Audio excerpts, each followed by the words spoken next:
Emas atau ASB? Soalan yang sebenarnya, mana lagi untung? Ramai yang tanya, patut simpan ASB ataupun emas? Soalan tu sebenarnya kurang tepat. Soalan yang lebih penting adalah, duit ni nak gunanya bila? Nak selamatkan nilai atau nak cairkan lebih cepat? ASB dan tabung haji ni sesuai untuk simpanan jangka pendek.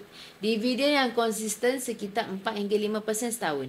Mudah nak keluarkan bila perlu. Tapi ada satu hakikat yang jarang kita semua bincangkan. Nilai duit boleh jatuh walaupun nombor nampak bertambah. Tahun 1997, ringgit jatuh hampir 50% dalam masa setahun. Tahun 2015, ringgit susut lebih lagi 30%. Dividen masuk, tapi kuasa beli senyap-senyap bocor. Emas pula berbeza. Emas bukan untuk duit jangka pendek. Ianya untuk simpanan 2 tahun dan ke atas.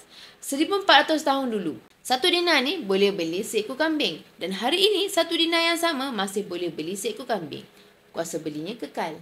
Sebab itu, prinsip yang diajar dalam kelas G100 adalah jelas. Hadkan simpanan tunai ASB dan tabung haji untuk 3 bulan gaji je. Selebihnya, simpanan dalam bentuk emas fizikal macam ni. Bukan sebab emas nak kaya cepat, tapi sebab emas tak bocor, tak beku, tak bergantung pada sistem kewangan. Emas bukanlah segalanya, tapi ia adalah benteng terakhir untuk kewangan keluarga kita semua. ASB untuk mudah, emas untuk selamat. Kalau nak faham cara nak seimbangkan kedua-duanya dengan betul, tinggalkan komen emas atau PM saya atau isi saja borang sign up dan saya akan tunjukkan cara simpanan emas yang terbaik untuk anda.